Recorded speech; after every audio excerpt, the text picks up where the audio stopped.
আসসালামু আলাইকুম। কেমন আছেন সবাই? আশা করছি সবাই খুব ভালো আছেন। আল্লাহর অশেষ রহমতে আলহামদুলিল্লাহ আমরাও খুব ভালো আছি। তো চলে আসলাম আপনাদের মাঝে আরেকটি ভিডিও নিয়ে। তো এখন সকালবেলা সকালে নাস্তা বানাবো। তো এইখানে আমি রুটি বানিয়ে নিব সকালে নাস্তার জন্য। তো রুটিগুলা বানাইয়া তারপর আমি বাচ্চাদেরকে নাস্তা দিব। তো দেখি আপনারা সঙ্গেই থাকেন আমার। তো ভিডিওটা যদি ভালো লাগে থাকে তাহলে প্লিজ একটা লাইক দিয়ে দিন। তো সকালবেলা নাস্তাটা বানানোর পরে সেইখানে এখন পর্যন্ত আমি বিছনাগুলো উঠাই নাই, জারি নাই। তো এই তো দেখেন যেহেতু আইব চলে আসবে নাস্তা খাওয়ার জন্য, তো এই জন্য নাস্তাটা বানাই কিন্তু আমি তো সকালবেলা বিছনাটা জাইরা নিব। বিছনাটা যারা পরে কিন্তু আমি ঘরটা ঝাড়ু দিয়ে দিব। এখনও পর্যন্ত আমি কিন্তু থালাবাটিগুলো মাজি নাই, যেহেতু চলে আসবে এই জন্য তাড়াহুড়া করে নাস্তাটা বানাই রাখছি। তো বিছনাটা আমি সুন্দর মতো ঝাইটা তারপরে আমি গড়টা যাইরা থালাবাটিগুলো দিয়ে নিব।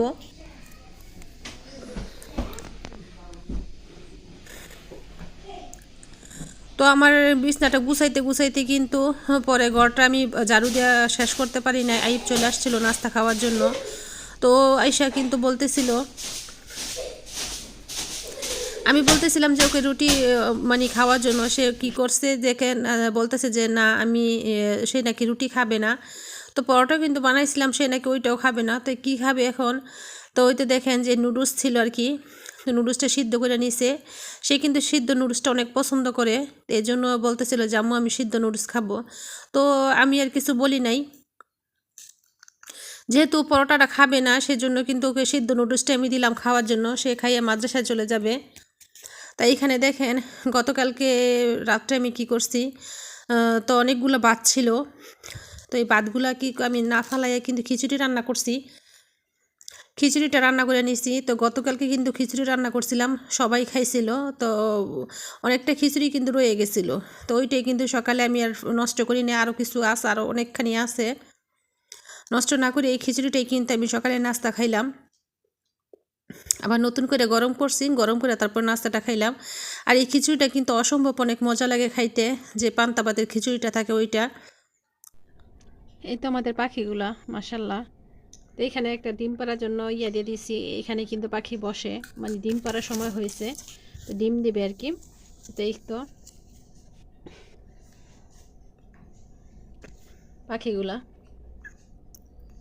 ওটার পানিগুলো শেষ হয়ে গেছে, পানি দিতে পানিগুলো নষ্ট করে দিচ্ছে। তো শীত দেখে কিন্তু এই যে কাপড়গুলা ছালা আছে ওইগুলা দিয়া দিই ঘরে নিয়ে গিয়ে রাত্রে। তো শুধু সকালে নিয়ে আসি, রাত্রেবেলা সন্ধ্যা হইলে ঘরে নিয়ে দিই। তাই কাপড় দিয়ে কিন্তু ডাইকা দিই, যেহেতু শীত চলে আসছে। ঘরের কাজগুলো সব গুছায় গাছায় কিন্তু চলে আসছিলাম রান্নাঘরে রান্না করার জন্য দুপুরের রান্নাটা। সারাদিন কাজ টাজ করতে না আর ভালো লাগে না। তো এতে দেখেন দুপুরে রান্না করার জন্য চলে আসছি। তো এইখানে শরীরটা আজকে এমনি তো অনেক ভালো লাগতেছে না, কারণ অনেক দিন ধরে কিন্তু আমার শরীরের উপরে অনেক জ্বর জাপটা গেছে। কারণ এগুলা ঘরে যে সামানাগুলো আছে এগুলা সব জিনিসপত্র গুছাইয়া পরিষ্কার করে নিয়ে আসতে কিন্তু অনেকটা সময় অনেক দিন লেগে গেছে।